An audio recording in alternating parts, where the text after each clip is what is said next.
To do? I want to do business और job, लेकिन मेरे सामने भी कुछ डिप्रेशन के भाव भी है, कुछ समझ नहीं आ रहा है।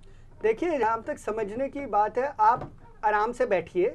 You have to close your eyes down, because in everybody there is a divinity inside and which guides, हमेशा वो गाइडेंस के लिए तैयार रहती है. आप आराम से बैठिए, close your eyes, do not listen to anybody in your room. Listen to what your in, क्या आपके अंदर से आवाज आ रही है, आपको वो सुननी पड़ेगी. देखिए, गौतम बुद्ध ने क्या कहा था, what we think we become. फिर बाइबल में लिखा है, as a person think in his heart so he becomes. तो आप देखिए आपके हार्ट में क्या आवाज क्या आ रही है, क्या बनना चाहते हैं, और आपको आवाज बिल्कुल आएगी. ये कभी नहीं होता कि आवाज नहीं आएगी. It takes time, but sit down and practice this.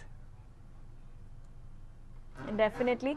एक और कॉलर हमारे साथ जुड़ गए हैं, रोहित दिल्ली से. जी पूछिए अपना सवाल. सिंह साहब, सत श्री अकाल. सत श्री अकाल सर. सर एक्चुअली क्या है कि मैं प्राइवेट कंपनी में जॉब करता हूँ. जब मैं कंपनी में होता हूँ तो उस टाइम मुझे घर की टेंशन रहती है, और जब घर पर होता हूँ तो कंपनी के वर्क की टेंशन रहती है. तो दोनों में मैं बैलेंस नहीं बिठा पा रहा हूँ, तो जिससे मेरी लाइफ इफेक्ट कर रही है. तो इस परेशानी से मैं किस तरीके से निजात पा सकता हूँ? देखिए, इसके लिए जो आप कह रहे हैं, this is very basic problem, और बड़े लोगों के अंदर ये प्रॉब्लम आती है. अब इस प्रॉब्लम की सोल्यूशन ये है कि जब आप घर पे होइए, आप फुल्ली अवेयर, फुल्ली कॉन्शियस होइए कि मैं ये कर रहा हूँ. क्योंकि क्या होता है, जब आप घर होते हैं दिमाग आपका वहाँ, दिस इज स्ट्रेस, और जब वहाँ होते हैं तो there you can not give your 100%. जब आप घर में अपना 100% देंगे, अपने बीवी बच्चों मदर फादर जो उनको खुश रखेंगे, then you will go as a happy. आप एक जगह आप ये लगाइए कि आज मैंने यहाँ पे इनको जो है उनको खुश करना है. You have to make other happy, and ultimately you will be happy. और आप जहाँ जाएंगे यू विल स्प्रेड हैप्पीनेस. जी, तो एक और कॉलर हैं, सनी दिल्ली से. जी पूछिए अपना सवाल. हेलो. हेलो. हेलो जी, समीर पूछिए अपना सवाल. हाँ सर, नमस्ते. नमस्ते. हाँ सर, मेरा एक्चुअली में बड़ा अजीब सा है, मैं काफी परेशान रहता हूँ.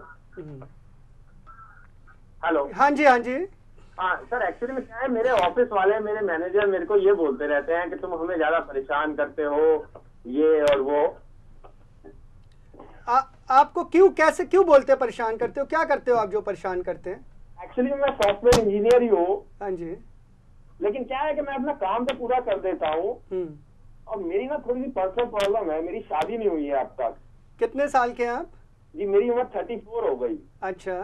तो उस वजह से ना मेरे दिमाग में एक ही बात चलती रहती है. देखिए, आप ये बात जो है ना, ये चलाइए मत. मैं फिर आपको बता रहा हूँ कि कभी आप ये जब लेके चलेंगे कि किसी चीज़ की कमी है, वो फिर वो कमी रहती है. अगर आप ये लेके चलते हैं डट किसी भी चीज़ में कि मेरे ये चीज़ में कमी है, वो कमी रहती है. आप ये मत सोचिए कमी है, आप ये लेके चलिए कि सब चीज़ें ठीक होएंगी. और क्या पता in life better things are waiting for you, better girl is waiting for you, better lady is waiting for you. Why to think like that? आप बिल्कुल गलत मत सोचिए, क्योंकि गलत जहाँ सोचेंगे आप आगे अटेंशन नहीं दे पाएंगे. आप ये मत सोचिए, या आप ये सोचिए that you are a good human being and try to do good things and good things will come back to you. नहीं, एक्चुअली में क्या होता है ना, मेरे ना वो ये सोचते कि मैं उसको वो कर रहा हूँ थोड़ा सा. अभी मेरे को ऐसा कुछ होता नहीं. अभी मैं कई डॉक्टरों से भी मिला हूँ, वो कहते हैं कि आप थोड़ा सा शादी वादी करो तो थोड़ा माइंड स्टेबल होगा. मैं काफी परेशान हो गया हूँ. नहीं, देखिए ना, मैं आपको वही मैं बता रहा हूँ ना. देखिए, परेशानी आप इस चीज़ की मत रखिए. आप ये लेके चलिए, आप कुछ गुड एक्ट शुरू करिए करने के लिए. और रिमेंबर वन थिंग, हमारा जो बिलीफ होता है, गॉड ने हर एक को एक ही तरीके से देखा है. वो ये नहीं चाहता कि इनके साथ गलत हो, इनके साथ ठीक हो. आप मोटिव अपने कोई एक्शंस करिए जिनके पीछे अच्छे मोटिव्स हो, तो आपको अच्छा मिलेगा. बिल्कुल, अगर आप अपना एक पॉजिटिव पर्सपेक्टिव रखेंगे लाइफ में तो डेफिनेटली आप सक्सीड करेंगे. हमारे साथ एक और कॉलर है, जी राम कृष्णन दिल्ली से. जी पूछिए अपना सवाल. नमस्कार जी. नमस्कार जी. मेरा हमेशा प्रॉब्लम ये कि मैं हर चीज को प्रोक्रास्टिनेट करता हूँ. कोई भी काम बोलो फौरन नहीं करता. हाँ जी. मैं प्रोक्रास्टिनेट करता रहता हूँ, काम को जल्दी नहीं करता. मतलब आज कोई काम बताए, उसे टालता हूँ कि कल करूँ, परसों करूँ. ये मेरी हैबिट बन चुकी है. नहीं, ये तो गलत हैबिट है. इसके लिए तो देखिए ना, universe does not like the things to be delayed और डाउट. जो काम है उसको इमीडिएटली ख़त्म करने की कोशिश करिए कि स्ट्रेस होता ही तब है जब आप दूसरी जगह आपका जो काम है try to finish that and then do the other work, because if you not do like this your things will be keeping on increasing and increasing. ये तो गलत एटीट्यूड है, that has to be taken care of. ये आप ये लेके चलिए according to priority, complete your work and then go shift to the another work and you will be successful. Priority कैसे समझी जाए? वो कह रहे हैं उनकी आदत बन चुकी है कि वो टालते रहते हैं, तो उसके लिए देखिए प्रायोरिटी ऐसे बढ़ सकती है जैसे अभी घर पे हैं, तो अभी तो ऑफिस की चीज़ नहीं, अभी तो घर की प्रायोरिटी है ना कि जो घर में जो चीज़ें हैं मैं वो ठीक कराऊँ, बच्चों के साथ, बीवी के साथ, जो सारी चीज़ें मदर फादर के साथ वो चीज़ें करूँ। तो priority has to be seen like this. अब आप घर पे बैठे हुए ऑफिस की चीज़ सोच रहे हो तो फिर वो तो ठीक चीज़ नहीं है ना। ऑफिस में बैठ के घर की चीज़ सोच रहे हो, दैट इज़ रॉन्ग। तो प्रायोरिटी ऐसे होती है where you are, you have to see which is more important work that has to be done, taken care of.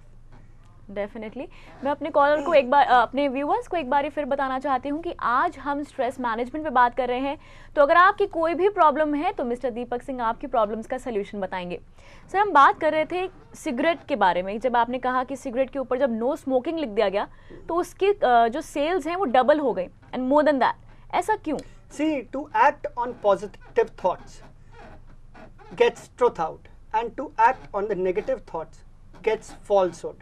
So people are acting according to their negative thoughts. When they will be acting according to their positive thoughts, truth is going to come, truth is going to prevail. But when they act according to the negative thought, the falsehood is going to follow. Definitely. So the thing is that the more you do the good acts, the act of kindness, the act of generosity, the act which makes other people better, the act of compassion, your divinity will be more out. Definitely. एक और collar है हमारे साथ, रवि नोएडा से। जी पूछिए अपना सवाल। Hello